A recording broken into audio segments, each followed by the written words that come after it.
ఏదైనా సరే ప్రతిరోజు కూడా. సో అలా ఈడీ ఇచ్చినటువంటి ఒక నోట్ ఒకసారి చూద్దాం. పీసీఆర్ ఒకసారి అది ప్లే చేయండి పక్కన.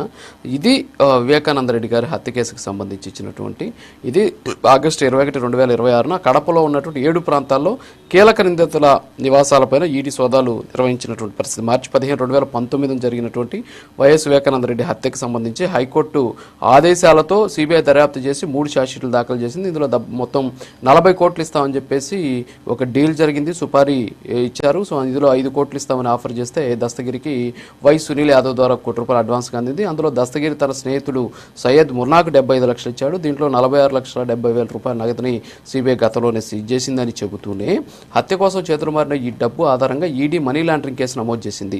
ఆగస్టు 21, 2026 జరిగిన సోదాల్లో వైఎస్ అవినాష్ రెడ్డి నివాసం నుంచి 24 లక్షలు లెక్కల్లో చూపని నగదు. ఇక్కడ ఈ కేసుకు సంబంధించిన కథ పక్కన పెట్టేస్తే ఈడీ ఏం చేస్తుందంటే లెక్కల్లో చూపని నగదు కూడా ఈడీ బాధ్యత అనమాట అది. సో కాబట్టి లెక్కల్లో చూపని నగదు 24 లక్షలు, అలాగే 2 లాకర్ల తాళం చెవులు, కీలక పత్రాలు, డిజిటల్ పరికరాలు ఈడీ అధికారులు స్వాధీనం చేసుకున్నారు అని చాలా స్పష్టంగా వాళ్ళు ఇచ్చినటువంటి ప్రెస్ నోట్ ఇది. ఇందులో ఇందాక మన కారుమంచి రమేష్ గారు అన్నట్టు ఇది ఈ కేసుకు సంబంధించిందే కాదనేది ఎలా అంటున్నారు అన్నారు. అందుకే ఇక్కడ చాలా స్పష్టంగా వాళ్ళు చెప్పడం జరిగింది. లెక్కల్లో చూపని డబ్బు 24 లక్షలు నగదు అని చాలా స్పష్టంగా చెప్పారు.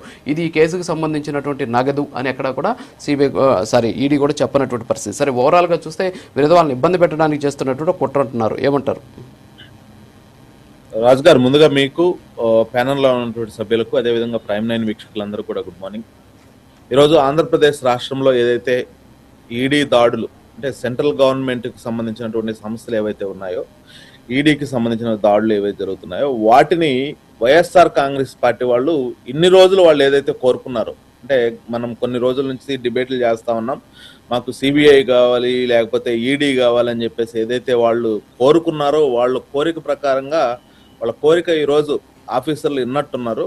దాని ప్రకారంగా వాళ్ళు పంపించారన్న విషయం అయితే మనం చెప్పుకోవచ్చు. ఎందుకంటే గడిచిన జగన్మోహన్ రెడ్డి గారి 5 ఏళ్ల పాలనలో ఆంధ్రప్రదేశ్ రాష్ట్రాన్ని దోపిడీకి అడ్డాగా, అదేవిధంగా అన్ని వ్యవస్థలని బస్టు పట్టించేసి వాళ్ళ యొక్క చట్టంలో ఉండే లొసుగులన్నింటినీ కూడా